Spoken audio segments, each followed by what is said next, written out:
Hello बच्चों, कैसे हैं आप? I hope you all are doing well. और आपको पता है कि अभी हमने बिजनेस स्टडीज़ एंड मैथ्स का क्लास 12 का कंप्लीट सिलेबस शुरू किया है हमने अभी कराना। तो वैसे काफ़ी बच्चों की क्वेरी आ रही थी कि प्लीज़ इकोनॉमिक्स का भी सिलेबस हमें शुरू करना चाहिए। तो उसी के अकॉर्डिंग हम लोग इकोनॉमिक्स पे स्टार्ट करने जा रहे हैं। तो इकोनॉमिक्स स्टार्ट करने से पहले ऑफ कोर्स मैं आपको इंट्रोडक्शन, आज की जो हमारी क्लास रहने वाली है वो इकोनॉमिक्स के इंट्रोडक्शन पे ही रहने वाली है। लेकिन मैं आपको उससे पहले एक चीज़ बताना चाहूँगी कि इकोनॉमिक्स और बिजनेस स्टडीज़ ये दो आपके ऐसे सब्जेक्ट हैं जो मैक्सिमम थ्योरी पे डिपेंड है ना। थ्योरेटिकल सब्जेक्ट है ये। तो अभी मैं स्पेशली इकोनॉमिक्स को लेके चलती हूँ। इकोनॉमिक्स बिल्कुल भी टफ नहीं है, बिल्कुल भी टफ नहीं है। इसको आसान बनाने का एक और अच्छा तरीका होता है कि आप बुक्स की रीडिंग जरूर लें। आपको हर टॉपिक के बारे में लिखना आना चाहिए। अगर आपको लिखना आता है हर टॉपिक के बारे में तो आपके लिए इकोनॉमिक्स में स्कोरिंग करना बिल्कुल भी टफ नहीं है। और हाफ पार्ट की अगर मैं बात करूँ तो आपको पता है इसके अंदर न्यूमेरिकल भी है। तो न्यूमेरिकल के हिसाब से आपके कॉन्सेप्ट्स क्लियर होने चाहिए। तो इकोनॉमिक्स में आपको दो चीज़ें ध्यान से बहुत समझ के आपको बहुत ध्यान से आपको ग्रिप बनानी उन चीज़ों पे कि आपका एक तो प्रैक्टिकल पे अच्छा कॉन्सेप्ट होना चाहिए और दूसरा आपका राइटिंग स्किल अच्छी होनी चाहिए। और राइटिंग स्किल कैसे अच्छी होगी? जब आप उसकी बार बार बुक से रीडिंग लोगे। और प्रैक्टिकल आपका कैसे अच्छा होगा? जब आप उसकी प्रैक्टिस करोगे। तो ये दो चीज़ें आपके लिए रामबाण है अगर आपको इकोनॉमिक्स में बहुत अच्छा स्कोर करना है। मैं आपको बता दूं कि इकोनॉमिक्स में मेरे भी 90 प्लस थे। तो जब आपका एग्जाम टाइम आएगा तो मैं आपको काफ़ी सारी स्ट्रैटेजीज और काफ़ी सारी टिप्स देने वाली हूँ जिससे आपको हेल्प मिलेगी कि आप इकोनॉमिक्स में कैसे और अच्छा स्कोर कर सकते हैं। तो अभी ज़्यादा बात न करते हुए let's start your introduction of economics class 12। So let's start. आपकी जो इकोनॉमिक्स है, पहले जो इकोनॉमिक्स थी, अभी आपका लास्ट 1 ईयर से आपका जो सिलेबस है वो चेंज हुआ है। पहले आपका क्या होता था कि 11th क्लास में आपकी स्टैट होती थी और उसके साथ इंडियन इकोनॉमी होती थी। और जो दूसरा आपका होता था उसमें होता था जो आपकी 12th क्लास में होती थी वो होती थी मैक्रो एंड माइक्रो।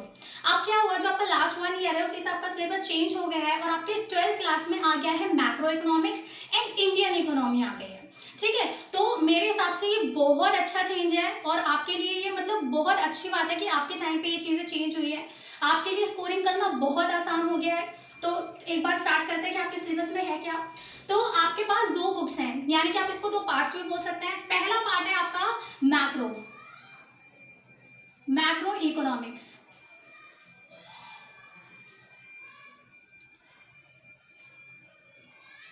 और दूसरा है आपका इंडियन इकोनॉमी।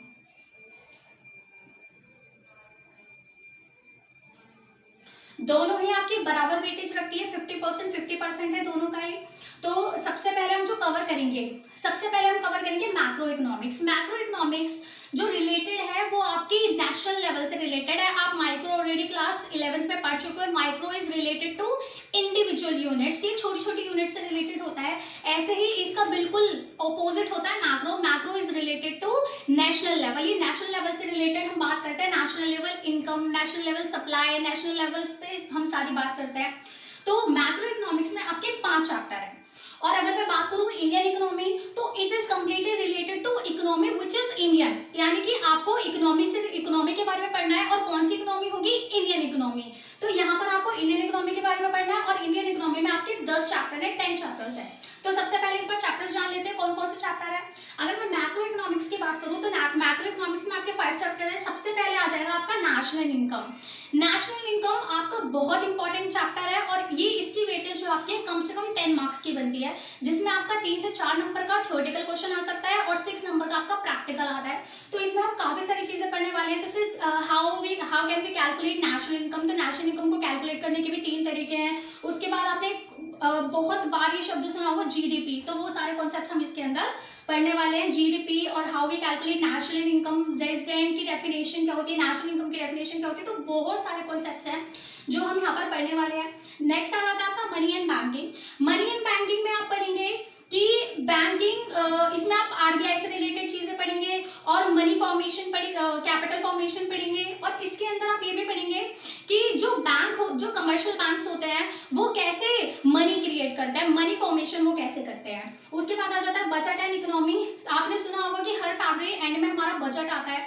तो वो बजट हम यहाँ पर कवर करने वाले हैं कि बजट में क्या क्या टर्म्स होती है, बजट को कैसे हम एनालाइज कर सकते हैं, क्योंकि बजट को सिर्फ वही बंदा समझ सकता है जो उसकी टर्म्स जानता है। तो आप बजट की टर्म्स समझेंगे। उसके बाद आप बजट एंड इकोनॉमी, उसके बाद balance of payment and foreign exchange rate, ये भी चैप्टर आपके लिए बहुत इंपॉर्टेंट रहने वाला है। डीप में हम आपको जब इंडिविजुअल चैप्टर्स करेंगे तब हम इसको डीप में जाएंगे। अभी just take a short view of your syllabus. Fifth है determination of income and employment. इसमें हम एग्रीगेट सप्लाई, एग्रीगेट इनकम और एम्प्लॉयमेंट और ओवरऑल नेशनल लेवल पे एम्प्लॉयमेंट से रिलेटेड बात करेंगे। अब आ जाते हैं आपके Indian economy part B. Part B भी आपके लिए मैंने बताया पार्ट ए जितना इंपॉर्टेंट है उतना ही इंपॉर्टेंट आपका पार्ट बी है। It is absolutely and completely theoretical.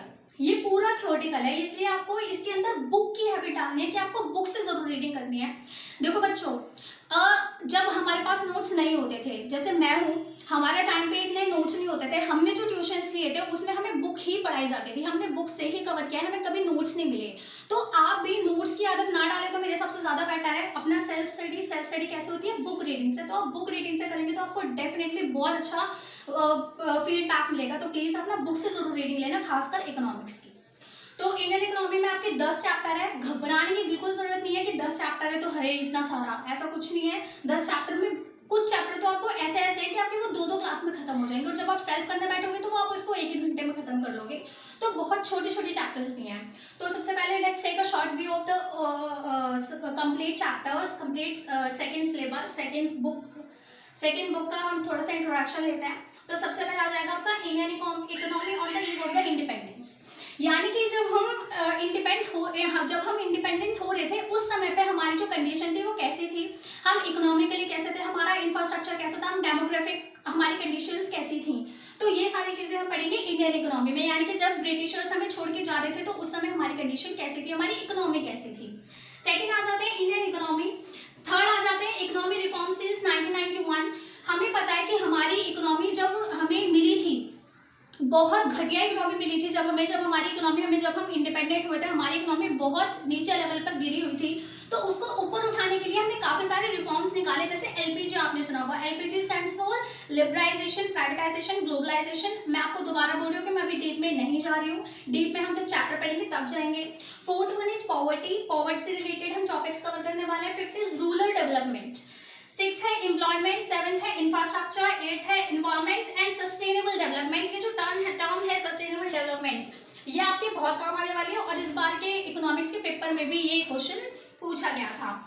Next है economic human capital formation and the 10th one is development. Development का है comparison development of India with neighbouring countries. Neighbouring countries के साथ अगर हम इंडिया का कंपैरिजन करते हैं तो वो डेवलपमेंट में कितनी आगे है या फिर पीछे है। तो ये सारा हम इंडियन इकोनॉमी में कवर करने वाले हैं। आपको याद रहे कि Indian economy is completely theoretical and जो आपका पार्ट ए है इसमें मैक्सिमम 70% इसके अंदर जो है वो प्रैक्टिकल है, 30% जो है वो इसका 70% प्रैक्टिकल और 30% थ्योरेटिकल।